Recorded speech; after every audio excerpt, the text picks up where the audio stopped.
साथियों, आज हम मन पर संवाद करेंगे।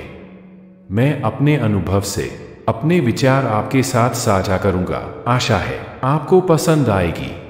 मन की चाल समझ ली तो सब समझ लिया। मन को पहचान लिया तो कुछ और पहचानने को शेष नहीं रहता। मन की चाल को समझते ही चेतना अपने में लीन हो जाती है। जब तक मन को नहीं समझा तब तक उसका अनुसरण चलता रहता है। आदमी मन के पीछे चलता है, यही मानकर कि मन गुरु है, जो कहता है ठीक कहता है, जो दिखाता है वही मार्ग है। लेकिन एक बार अगर अपने ही मन पर संदेह उत्पन्न हो जाए तो वहीं से जीवन में क्रांति की शुरुआत होती है। मजेदार बात यह है कि मन सब पर संदेह करता है, मां बाप पर, पत्नी पर, समाज पर, ईश्वर पर भी, लेकिन कभी भी खुद पर संदेह नहीं करता। और तुम भी मन पर अंधश्रद्धा रखते हो। मन तुम्हें रोज गड्ढों में गिराता है, फिर भी श्रद्धा नहीं टूटती। लोग कहते हैं कि उनकी श्रद्धा उठ गई है। मैं कहता हूं, जिस तरह की श्रद्धा तुम मन पर रखते हो वैसी श्रद्धा तो कभी भी किसी सच्चे गुरु या सत्य पर नहीं रखी जाती। मन कितना भी भटकाए, सताए, भरमाए, फिर भी तुम उसी के पीछे भागते रहते हो। यह श्रद्धा गलत दिशा में तो हो सकती है, लेकिन यह भी सत्य है कि कोई भी पूर्णतः अश्रद्धालु नहीं होता। हर किसी की श्रद्धा होती है, या तो मन में या आत्मा में। यदि मन में श्रद्धा है तो गड्ढे ही गड्ढे मिलेंगे। यदि आत्मा में श्रद्धा है, जहां कोई विचार नहीं, केवल शुद्ध चेतना है, तो जीवन में कभी कोई ठोकर नहीं लगेगी। मन तुम्हें देखने नहीं देता, वह आंखों को धुंध से भर देता है। यह धुंध विचारों की होती है। विचारों की तीव्रता इतनी अधिक होती है कि तुम्हें देखने का अवसर ही नहीं मिलता कि बाहर क्या हो रहा है, जीवन में क्या घट रहा है। मन तुम्हें विचारों में उलझा देता है, जैसे छोटे बच्चे को खिलौनों में उलझा देते हैं। मां मर रही हो तब भी बच्चा अपने खिलौनों में मग्न रहता है। विचार भी वैसे ही खिलौने हैं, थोड़े से भी सत्य से भरे। और जैसे ही एक विचार पुराना हो जाता है, मन तुरंत नया खिलौना दे देता है। एक उपद्रव बंद भी नहीं होता कि मन 10 नए उपद्रव सामने रख देता है। चंदू लाल की कहानी यही बताती है। वह 90 साल का हो गया था।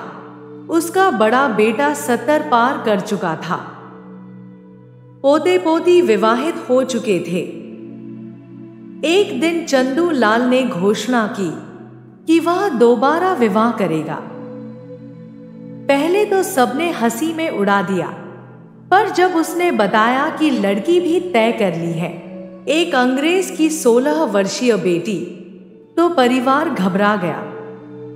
बड़े बेटे ने कहा, पापा, यह तो पागलपन है। लड़की की उम्र केवल 16 साल है। चंदू लाल बोला, पागल, शादी की यही तो उम्र है। जब मैंने तेरी माँ से शादी की थी, वह भी 16 की ही थी। मन हमेशा तर्क देता है, अपनी मनाता है। वह पीछे नहीं देखता, खुद की ओर नहीं देखता, सिर्फ दूसरों की ओर देखता है।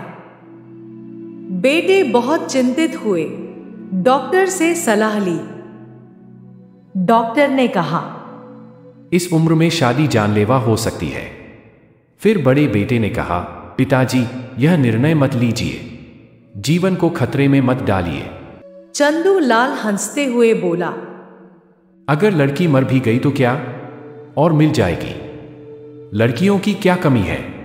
यही मन की प्रवृत्ति है, दूसरे पर टिकना, खुद के और कभी नहीं देखता। सुख भी दूसरे से चाहिए, दुख भी दूसरा देता है। शांति भी बाहर चाहिए और अशांति भी बाहर ही दिखती है। नजर भीतर नहीं जाती, जबकि जो मूल बात है वह यह है कि मौलिक तुम हो, दूसरा नहीं। अगर तुम दुखी हो तो मन कहता है कोई और कारण है।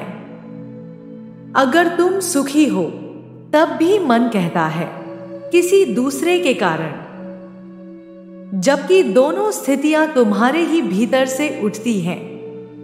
मन हमेशा किसी और को बदलना चाहता है, पत्नी पति को, पति पत्नी को, पिता पुत्र को, पुत्र पिता को। सब एक दूसरे को बदलना चाहते हैं, लेकिन कोई यह नहीं समझता कि बदलना केवल स्वयं का संभव है। जैसे ही कोई व्यक्ति भीतर देखता है, उसे यह ज्ञात होने लगता है कि सुख और दुख दोनों उसी के भीतर से उठते हैं, और वह भी देख लेता है कि हर सुख के साथ उसका दुख जुड़ा होता है, हर फूल के साथ कांटा, हर दिन के पीछे रात।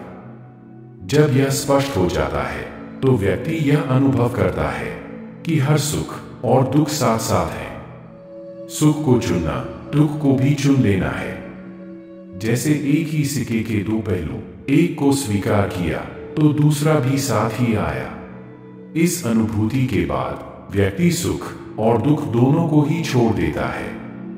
जैसे अंगारे को हाथ में रखकर यह समझ आ जाए कि यह जलाता है तो वह स्वयं छूट जाता है। ऐसे ही सुख दुख स्वयं छूट जाते हैं। मन की कुशलता यह भी है कि वह हमेशा आधा दिखाता है।